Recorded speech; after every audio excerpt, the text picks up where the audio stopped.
ደግሞ ወንዶች ማየት ፍቅር ታቁና ዝም ብሎ ካገኙት ጋር መጋደም እንጂ ሰው ያወራል ግን ማንም አላየው ቆሞ ባካል።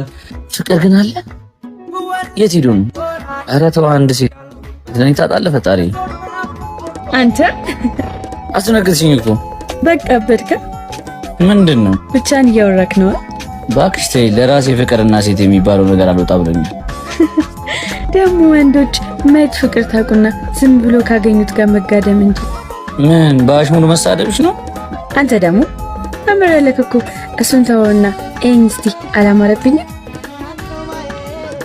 ዋው ያምራል።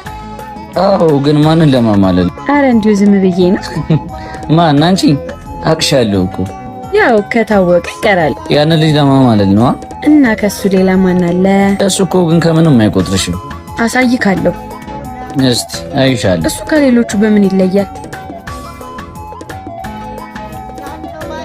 አቶ ፉካሩ ያው ስሙ ሲነሳ መጣልሽ።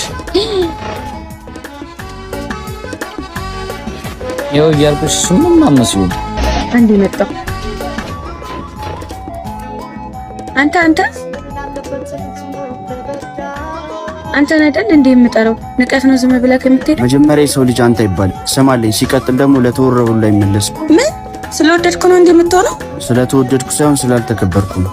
ደግሞ እንዴ የትኛው ክብራችሁ? እናውቃለን እኮ አንድ ቀሚስ ቢከፍቱላችሁ ማሬ ውዴ እንደምትሉ።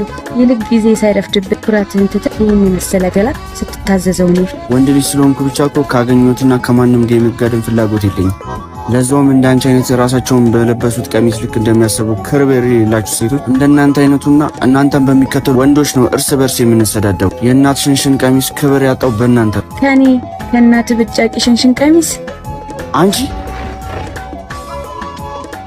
እኔን በጥፊ ቢገባሽ ከአንቺ ጥሩ ሽቶ የእናት የጭስ ቀሚስ ዋጋ እንዳለው አይግረምሽ። በንቅሽ ራሷን ያላከበረሽ በገሏ የምታስብ አንድ ሴት ፍቅረኛ ትሆናለች ማለት ዘበት ነው። መጀመሪያ ለራስሽ ክብር ይኖርሽ፣ አጠገቤ እንዳትደርሽ።